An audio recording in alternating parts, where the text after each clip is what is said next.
2 people were on board. Both of them have been taken to the hospital for non-life-threatening injuries this morning. So let's give you a look just at the conditions out here. Very, very foggy this morning, as you're seeing. This is as close as we can get. This is Highway 321 here. You can see police cars behind us. When residents came out of the building, they said they saw the fire start on this side of the building and work its way to the right. As you can see, the weight of the water and the heat of the fire caved in the roof, and parts of the awning lay across the parking lot today. I'm just gonna go ahead and go for this one right here. Yeah, that's pretty good. Cheers to the bow. Trent, you guys jealous back there? It is a hot day. I can't tell you that enough. So I think I'm gonna take a dip here. Oh no, what did I get myself into? Can I hand you this? All right, so cross my arms. Yes, ma'am. Cross your arms, cross your ankles, lean all the way back. The sound of rapid gunfire rings out at TAC 2, where dozens of gun owners gather to sharpen their self-defense skills. I'm usually shaking before I shoot and shaking after I shoot. Pressure is what makes these scenarios so lifelike. From an attacker at a barbecue to a stranger breaking into your home, these stage scenarios put shooters through the gamut, with the added tension of being timed. They say as soon as the buzzer goes off, your mind basically goes blank. Body doesn't know the difference between that stress caused by a timer or if it's Bubba with a machete coming down the hall trying to kill you. Dr. Clifford Bryant's taught carry permit classes for nearly 2 decades. Although a day-long course covers state requirements, he says it won't help you if you come face-to-face with your fears. They want that little card. They think it's a magic talisman that's going to keep all evil away from them. And that's the furthest thing from the truth. Because there are people out there that they're not afraid of you or your silly gun. So if you don't know how to use it, many times it'll just get you hurt. That's why he's holding these tactical shooting matches. Shooter indicates ready. Stand by. They force shooters to act while moving and finding cover, skills not taught in a class or at the range.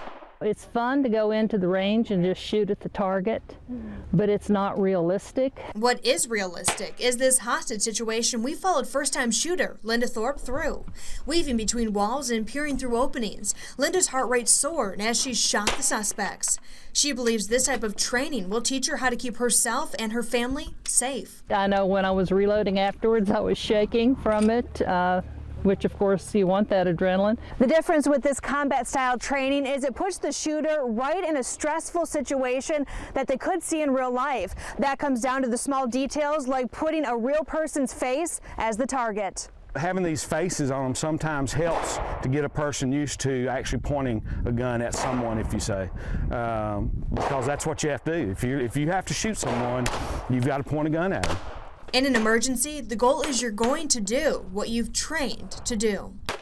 I do feel like I'm at least in the fight. I'm prepared. There's something I can do besides just be a victim. Flipping through photos, Jake Walker says he barely recognizes the badly burned face he sees staring back at him. It definitely felt like forever. 4 years ago today, paramedics rushed him to the hospital after a spark from a flare he was holding accidentally set off a chain reaction of fireworks. The flames igniting his clothes, charring his hair, and burning his skin, all while his family sat just yards away, helplessly watching. It pretty much was a grand finale you'd see in the sky on the ground. Jake's mother, Angie Long, remembers it all. But for Jake, who was 13 at the time, the memories fade in and out. I remember just kind of not thinking it was real, and then I just couldn't believe it, and then it kind of all hit me that it was real, and then I kind of don't remember much. What he does remember is the painful healing process. The accident left him with 2nd and 3rd degree burns to his face, neck, arms, and hands. The scars still a constant reminder today. Everybody tells me how lucky I am. I think, that could have been both his hands gone, his face, his sight, his life. Jake spent about a month at Vanderbilt Hospital and still had a long road to recovery when he got home. This is this hand, my right hand, that got it pretty much the worst. Those 3rd degree burns on his hand and wrist kept him from his favorite hobby, playing the drums. These days, the now 17-year-old is happy to be home and healthy. But he wants others to think twice before setting off fireworks this 4th of July. because he'd hate to see someone make the same mishap he did 4 years ago. We thought we were doing, everything carefully and took precautions, but you never really know what can happen. Dust and debris, homes turned to soot and ash. Fires out west are scorching miles upon miles, destroying buildings, even taking lives. The world is literally on fire around them, and at any second something could either blow up on them, block their way, and they could become trapped. The pictures and videos are astonishing. So imagine what it was like for Brian Crawley to be there and see the fire unfold right in front of his face. Terrifying. Firefighters, we train every day and every year for our safety and what we're supposed to do in those events. But till it's there in front of you, it's very terrifying. Crawley is a rural metro firefighter and paramedic. He went to Washington State from August 19th through September 11th, standing on the wildfires' front lines. Today, the Carpenter Road fire is 75% contained, but just 10 days ago, it was basically half that. As you can see from the map here from September 4th, the black and the red lines here show the uncontrolled fire edges. This is when it was only about 40% contained. Crawley worked with more than 1,000 fellow first responders, some stationed in their own backyards. They'd lost their home on the second day of the fire, and they had been there nonstop for the entire time. They got to go home for about a half a day to see what they could find, but the rest of the time they'd been on the fire line with us fighting fire. Now that he's home, Crawley says he's tired but thankful for the community's support, both out west and here at home. It makes me realize that East Tennessee is a wonderful place to live. Crowley's happy to be reunited with his 8-year-old daughter, but says he's willing to head back to fight this blaze if they need him. Since 2000, nearly 500 people died during active shootings in our country.